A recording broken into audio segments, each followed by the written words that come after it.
Good morning. Wow, what an excited audience. I'm so pleased. My name is Marguerite Levy. I am the Director of Diversity and Equity here at United Theological Seminary.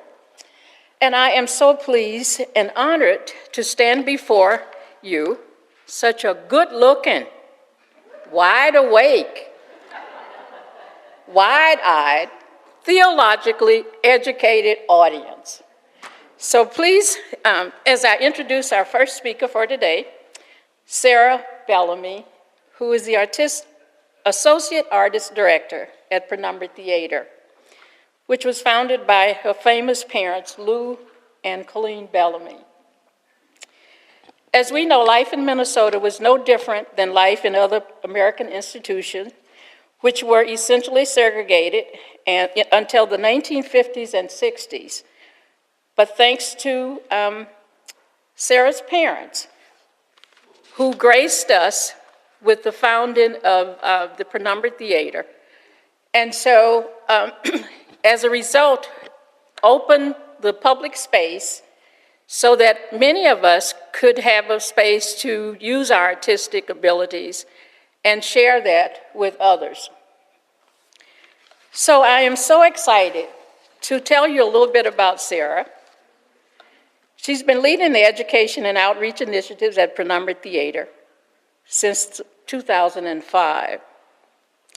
And at this time, she designed several programs that engage patrons to critically thinking, dialogue, and action around race and social justice. Selected programs at the Penumbra include race workshops, which was at the Science Museum of Minnesota, called So Are We So Different? Sarah is a graduate of Lawrence College. She holds a master's in humanities from the University of Chicago. And she's currently enrolled in the PhD program at the University of Minnesota. So just a little bit about Sarah that you probably don't know. She's so graceful and sitting there. But I'd like to share with you that Sarah also does skeet shooting.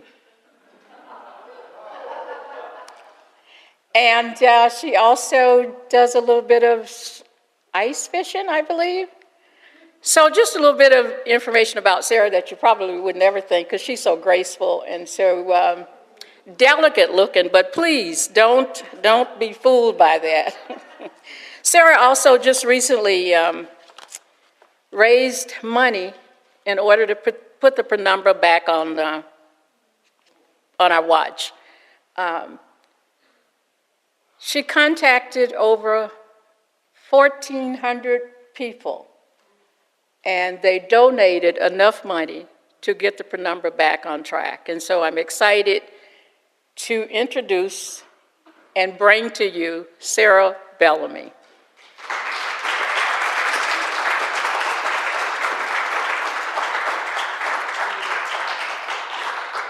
Good morning, everyone. I like it when people say good morning back. That's so nice. Hopefully I won't be ice fishing too much longer. Right? The lakes are starting to melt, we hope. Thank you for having me here. I'm excited to talk with all of you today about theater and its role, creating a forum for public witness. It's incredible to be in this space again. I love this space, but also to see Penumbra's history adorning your walls. It's a bit emotional for me because the founder, of course, is my father, Lou Bellamy, and his words from the beginning of the theater are up here on the walls, and it's been quite a journey over 37 years of continuous production, thank goodness. It was touch and go there for a minute. But so today what I wanted to do is talk to you a little bit about theater broadly, and then share with you 4 examples of the work that we do, which I think are pretty different, which illustrate the possibility for theater, I think, not only to help us critically reflect on our lives and our living, but also to model and shape ways of being in the world that are more just and, I would argue, more humane. So first I wanted to just begin with a question about what is theater. Theater, of course, is the act of looking at ourselves. It takes risk. It takes vulnerability. It takes faith in the process. It takes a community. And one of the most beautiful moments, I think, inside of a theater space is that moment when everyone joins in a shared experience and we go on a journey together. We all buy in. And the space between the artists and the audience begins to collapse, and you really can start to feel along with one another. We go on this journey, this story together. Theater is also ritualistic, right? It's been around for as long as human beings have been here. We've told each other stories by firelight, with footlights, with spotlights. We illuminate our truths on stage, and it's a unique thing that human beings do. And I'm glad that we do it, because sometimes we don't want to look at some of the things that we do. Sometimes we don't want to remember some of the stories that have defined how we came to be where we are. But it's important that we join together in the act of looking, and in the act of critical reflection, and in the shared experience of storytelling, so that we can begin to understand how we relate to one another, and how we can all participate in the making of a brighter future. By being aware of where we've been. In Penumbra, one of the symbols that's become very important to us is the Sankofa bird. Are you familiar with the Sankofa bird? It's an Adinkra symbol from the Akan of Ghana. And the Sankofa bird is a bird that's depicted facing forward with its head glancing back over its shoulders, and it has an egg in its beak. And the wisdom encapsulated in that image is that a step forward should begin with a glance back, that we can't know where we're going unless we know where we've been. And so part of what I believe Penumbra's job is to do for the Twin Cities, and increasingly for a more national field, is to continue to tell those stories that have defined the American experience, to continue to diversify the American narrative so that we know better where we're going and that we don't repeat the mistakes of the past out of fear or out of ignorance of our shared history. So those are some of the, I think, defining principles of both theater and of Penumbra. One of the ways in which Penumbra is differentiated from other theater companies is that we don't do art just for entertainment. We do what we call art for social change, and that's a different project. It means we have an agenda. It means that we're trying to provoke thought, and that we're trying to build community, and that we're trying to get people out of their comfort zones and exploring things together. And one of the most important theorists or thinkers to kind of situate this sort of work was a man named Augusto Boal. Are you familiar with Augusto Boal, anyone? Okay. He wrote a very important book called Theater of the Oppressed. And in it, what he did is he took a look at the formula for the Greek tragedy, the model of the Greek tragedy. And so what he ultimately decides as he looks at this formula is that it's an oppressive model. And so what I'd like to do is just kind of explore how that might be true with you all, with the example of Oedipus the King. Are you familiar with that play? Oedipus the King? So Oedipus was a king, right? It's a very well-written drama. We follow Oedipus on his journey, and he tries very hard to be a good king and to be worthy of the post, and to be a good leader. He's given sight early on. There's sort of a foreshadowing of the mistakes that Oedipus will make, the things that will befall him. And indeed, as the play progresses, Oedipus does commit 2 crimes. Does anybody remember what the crimes are? Incest and patricide, right? And these have been foreshadowed, and yet so he knows, he's been told this is what will happen, and yet we watch as fate sort of drives him to this place where he, unknowingly commits these crimes. Now, the interesting thing about theater, and what Augusto Boal points out, is that Greek theater traditionally was performed in the round, right? And so if I'm Oedipus, and you're watching me, and you're rooting for me because you believe in my goodness, you believe that I will triumph over this fate that's been decreed, because we want to believe that we have some sense of direction in our lives and that we can change certain things that have been predestined perhaps or fated for us. And I'm struggling, and in my human struggle, you're relating to me. And yet, and still, these things happen, and it's my fault.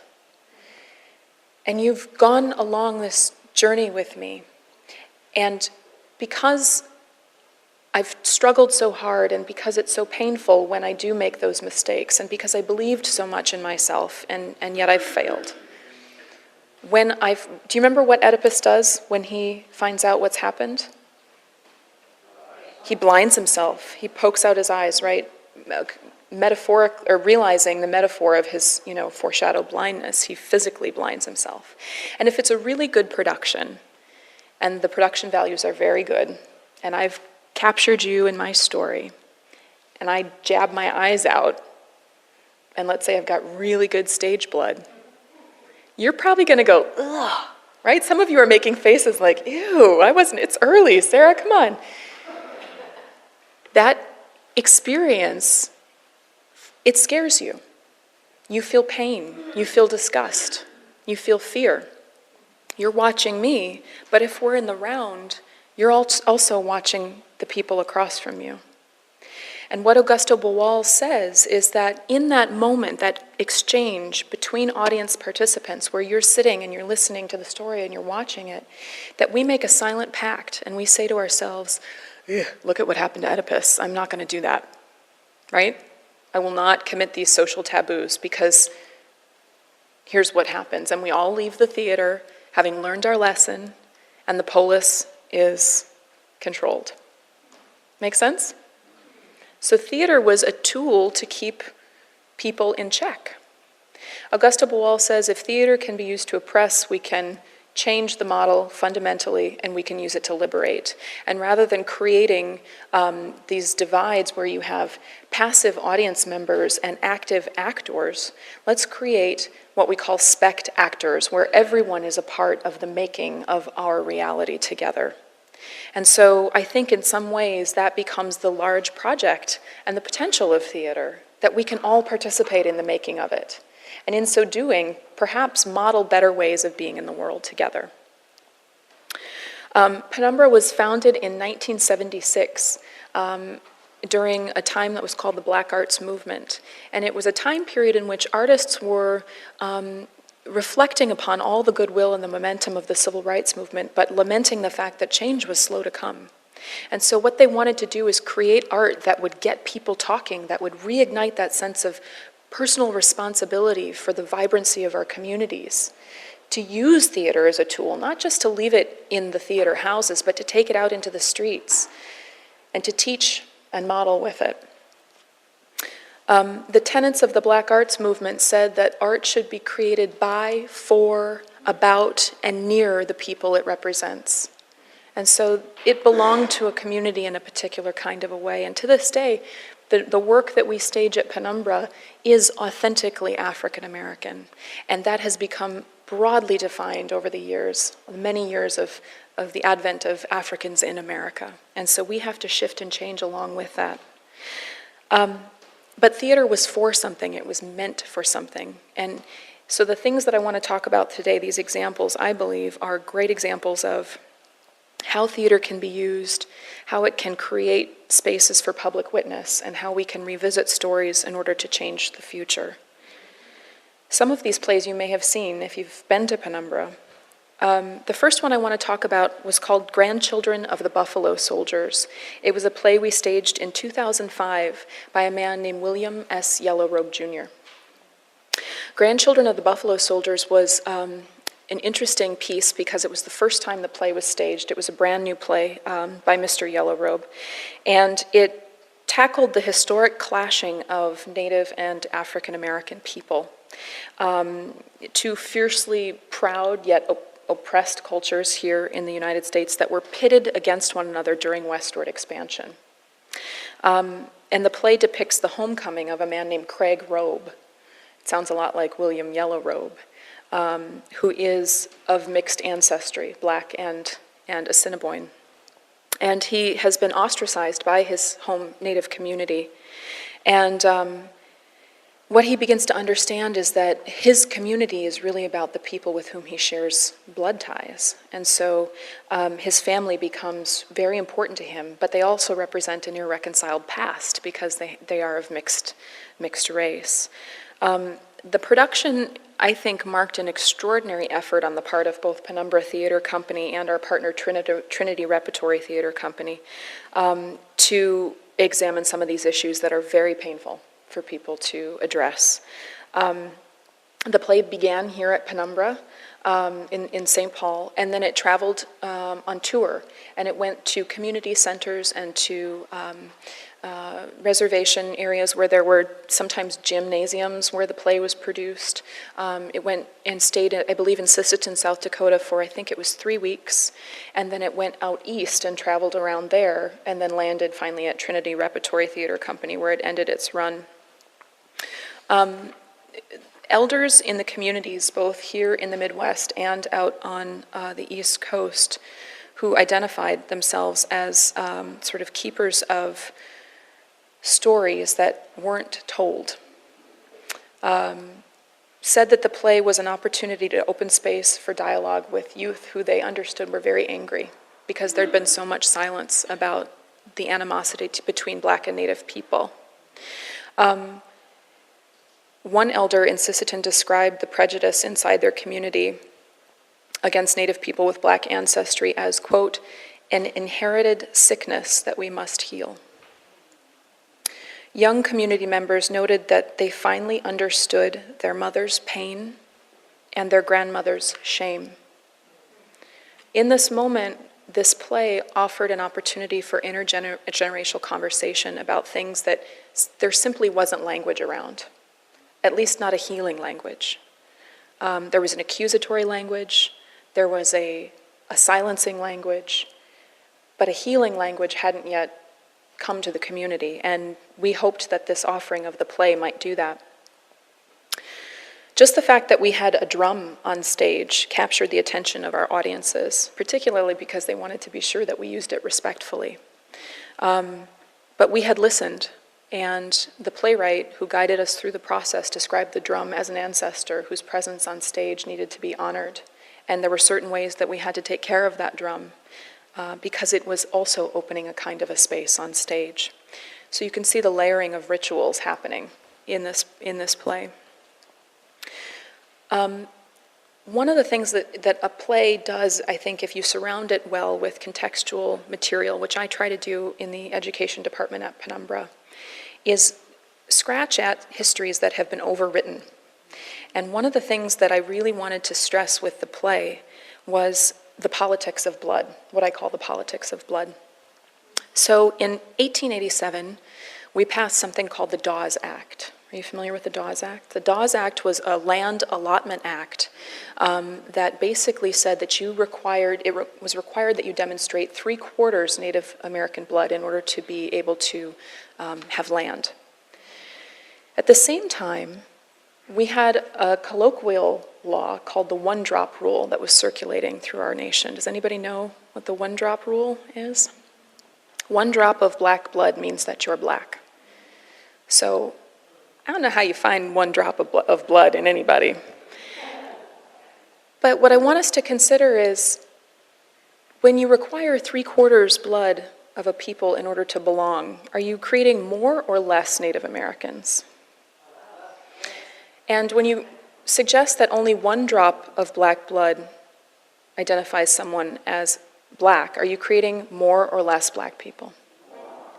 So if we think about the politics of these laws, at a time in which we're gobbling up land and in which we want a free workforce, you can see how the politics of blood really benefit the powers that be. And so when I wrote the contextual essay for this play, Grandchildren of the Buffalo Soldiers, I called it Your Blood Ain't Redder Than Mine. Because I was trying to illuminate both the shared humanity in that journey, but also the devastating thing that elder identified as an inherited sickness that this competition between brothers and sisters and aunts and uncles and children who belonged to the same family existed because they were pitted against one another, and that fighting over who's more Indian or who's more black really didn't matter, right? So that's one example of how a play began to open space, create space for witnessing stories that were difficult, and began to offer what you could suggest might be a healing language. I'm trying to be mindful of the time here as well. Okay. The next piece I want to talk about, we also did in 2005, and it was called Zooman and the Sign. It's by Charles Fuller. This was a remount. We did this play decades earlier, actually in the 1982-83 season, but we felt that the topic was still relevant. The play is about a family, the Tate family, whose little girl, I believe she was 9 years old, was killed by the stray bullet of gang shooting. And when we did the play in '82, audiences were electrified because they were very frustrated at that time by the apathy of police and leadership forces in the Twin Cities, because conditions were worsening within our local communities. And they had depressed into something almost unrecognizable to the elders. They literally couldn't make sense of the ways in which young people were acting.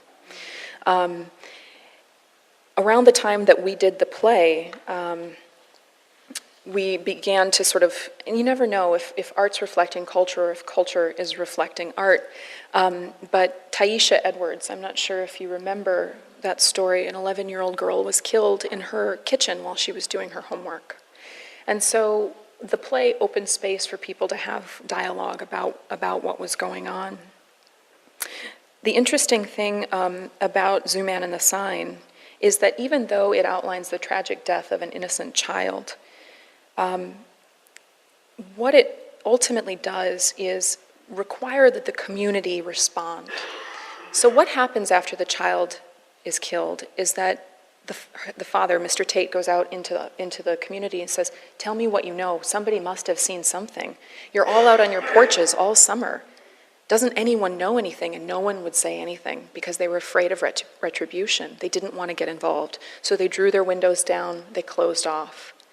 And what he realized is this is what's keeping our community in danger. And so what his choice was is to make a sign that said the killers of our daughter are going free because our community, our neighbors won't stand up. And he hung it on his porch. So that every time every person had to go to and from their house, they had to reckon with that sign and reckon with their silence. And so he was urging them to speak and to be accountable and to be a community. So this sort of attack of indifference and apathy is really what's at the heart of the play. My father, Lou, was quoted as saying, as he was thinking about apathy and social change and how difficult, that's actually the hardest thing. It's not hard to get people to care once they care, but it's fighting apathy that really starts to eat away at our ability to change. He said, our communities have always been challenged by external threats, but over the years, they have been put under siege from within. Often we dehumanize the threat so that our reactions, our anger, our fear, our apathy seem justified. This play forces us to consider how overwhelming the problem can be, but remains unrelenting in its demand for the recognition of humanity on both sides. And so as much as that we required space to heal this family who had lost a child, there had to be healing available to the youth that were falling victim to this kind of behavior. What is it that's driving them to be so violent? What are they missing?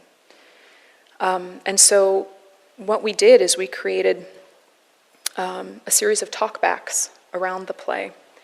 And Al McFarlane, who's the publisher of Insight News, John Harrington, who at the time was the St. Paul Chief of Police, Spike Moss, who was a civil rights activist, Tyrone Terrell, who was the director of, St. Paul director of the Human Rights Commission, and Ava Brown, who, she was a victim of gang violence, lost a child, came together to talk to audiences about this this play. And this was a time right after Columbine. The Red Lake tragedy had happened. We were really asking ourselves, what's going on? This isn't making sense. And so the play, even though we did it 20 years earlier, it was still relevant, and it still had the power to move a community out of apathy, to have conversations with one another, to sit together, to look at a story and to say, I recognize that child. I recognize that teenager. He lives down the street from me. I'm going to have a conversation with him. To talk to the police about the ways in which you're patrolling our neighborhoods aren't helpful. Are there other things that we can do? Let's not patrol violence, let's prevent it, right? So we started having those conversations because of a play. It didn't bring back the children that were lost, but maybe it prevented some children from being lost to violence or to getting involved in those gangs. I'm going to skip ahead a few years to 2009 when we did a play called The Whipping Man by Matthew Lopez. The Whipping Man begins in the once grand home of the De Leon family. It's situated in the heart of the Confederate capital, and at the time the home is disheveled and torn apart. Simon, a black man, remains waiting for the return of De Leon with his own wife and daughter. De Leon, on the other hand, Simon doesn't know, has fled with the Confederate President Davis and the rest of the cabinet. The Confederacy has fallen. Simon doesn't have word of this yet. And fearing retribution for sedition, they've left. The young master of the house, Caleb, returns, and he finds his world shattered beyond recognition. He's a defected soldier from the Confederate Army. He's wounded both by his cowardice and by a gangrenous bullet to the leg. The interesting thing is Simon, the man who's waiting for him, has raised Caleb. Simon was his slave. And when Caleb returns, he's fearful, he's urgently needing first aid. He's ordering Simon around. And Simon's taking care of him because there's love between them in spite of the master-slave relationship. But Simon stops at one moment and he says, Caleb, all those things you're telling me to do by rights, you need to be asking me now. It's the difference in a day, right? He has rights. He's a man under the law now. He's free. And so Caleb doesn't really know what to do with this situation. He doesn't know how to move beyond it. And it's such a beautiful metaphor for the ways in which we became hemmed up as a nation and silent as a nation about the kind of repair we needed to do around our legacy of slavery, the moment of emancipation, the failed sort of efforts to equalize or to repair the damage. The interesting thing about Lopez's play is that the De Leon family are Jewish. And so the slaves that they owned practiced Judaism. And he situates the story very wisely during Passover. And so, you're with me. This is why I love this group. What became so amazing is how this play opened space for conversation, particularly within the Jewish community, for recognition and for just communion. We had Jews, black and white, in our audience having conversations. They would not leave in post-play discussion because the play just raised so much for them to consider. Penumbra worked with, I don't know if you may know Rabbi Joseph Edelheit. Does anybody know Joe? He's wonderful, incredibly smart. He guided us through a lot of that process, and in particular, how to honor the Seder on stage. It was interesting to see sort of the translation of culture. The bitter herbs were collard greens, for example. We make do with what we have, where we are. But there is a cultural sort of moment that can be recognized there. With this production, we partnered with Jewish Community Action in St. Paul and the Jewish Community Center. and also in St. Paul, to create relevant programming. And we took their lead. They advised us which synagogues might be interested in having these conversations, which community groups would be interested and willing to have the conversation. And like I said, the post-play discussions were some of the highest attended in our history. The moment for them, and it's hard to recreate, theater is about witness, and that's about being in the moment. And theater's ethereal and ephemeral, and you don't get to keep it, which I hate, but I'm working with that. I'm working with flow. The witnessing the Seder, a recently freed black man performing the ritual and the rites, and having the youngest ones say, "Why is this night different from all nights?" And what Rabbi Edelheit informed us of is this is how you keep a story alive. This is how you keep a history alive. You can't recreate it, but you can tell the story. And the question that was burning for him, being a member of an oppressed group of people, was, what happens when there's no one left to say I? And it struck me so profoundly because within the African American community, there's no one left who can say I was there. I know what slavery was. And those stories, but for the Library of Congress and the WPA and people like Zora Neale Hurston and Sterling Brown, would have been lost. And it would have been quite convenient for us to lose them. And they were sitting in the annals of the Library of Congress for decades, untouched, until researchers started drawing them out. And now you can find, many, many books in which you can read firsthand accounts of slavery.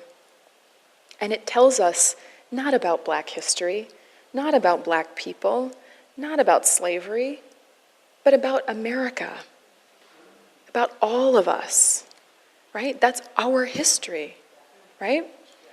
And those stories were alive on stage in ways that were new and were important. And so that was one of those very unique, important plays that raised perhaps more questions than it did offer answers, but that is also the function of theater. The last play that I want to talk about today is one that we haven't done yet. So it's one that I hope that you'll join us for next season. It's called The Ballad of Emmett Till. Emmett Till. For those of you who don't know who Emmett Till was, he's been called the sacrificial lamb of the civil rights movement. In 1955, Emmett Till had just turned 14, and he had been begging his mother all summer to let him go down to hang out with his cousins in Mississippi. And he'd never traveled on his own, and finally she relented and she said, "Okay, you can go." And she put him on a train, and 2 weeks later, he came back to her in a coffin. Emmett Till's death was one of the more brutal lynchings in our nation's history. He was also one of the youngest victims to be documented. He was by no means the only one. But a couple of key things happened around the case of Emmett Till that I want to draw our attention to, because I think this is where theater and the idea of public witness really matters. When Emmett Till came back to his mother, he'd been brutally beaten. His body had been left in a river, and she had to fight to get his body out of Mississippi. And the local police enforcement made the coroner in Chicago vow not to open the coffin. It had been nailed shut. And she, Mamie Till, went to see her only son and said to the coroner, "Do you have a hammer?" And he said, "No, ma'am, I don't." And she said, "Well, if you don't, I'm going to find one because I'm going to open that box." When she opened the box, what she saw was no longer her son. The only way they were able to identify him is by the ring he wore, which she gave him as he boarded the train. It was his father's ring.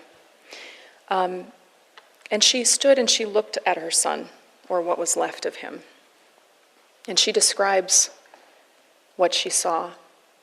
And she starts to ask all of these questions about the spectacular violence, the proof of spectacular violence that she saw. And was it really necessary, after beating him, to shoot him? And she remembered his teeth, and they were gone. He took such pride in his teeth, as did she as his mother. She remembered the curl of his ear, gone. All of these things, and it's this very tender moment where a mother looks upon what's left of her son. And she said in that moment to her family, I want to have an open casket service. Let them see. And so what happened is that the NAACP and the Chicago Defender, which was a black newspaper, leveraged all their power, and they sent photographers, and thousands of people showed up at this service. And a picture was published in the Chicago Defender, and now we understand what it is for an image to go viral because of the internet. But at this time, that was a rare thing, for one picture to so ardently capture the hearts and the minds of a people. And it was reprinted all over the country, and it was reprinted internationally. And we couldn't quite deal with how we looked as a nation, because Mamie Till said, let them see. And we bore witness as a nation to that. 2 years later, we saw pictures of Elizabeth Eckford and the Little Rock Nine entering Little Rock High School and being met by a mob of angry people. These were children, and it was embarrassing for our country. And the international pressure started to change things.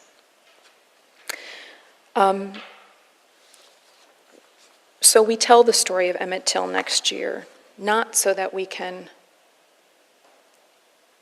create emotional theater, which I'm sure it will be. We tell the story so that we remember where we've been, so that we know better where we're going. The play won't stand alone. With it will come a study guide. We will screen films. We will hold conversations. We will remember, and we will honor this little boy who was the sacrificial lamb of the civil rights movement.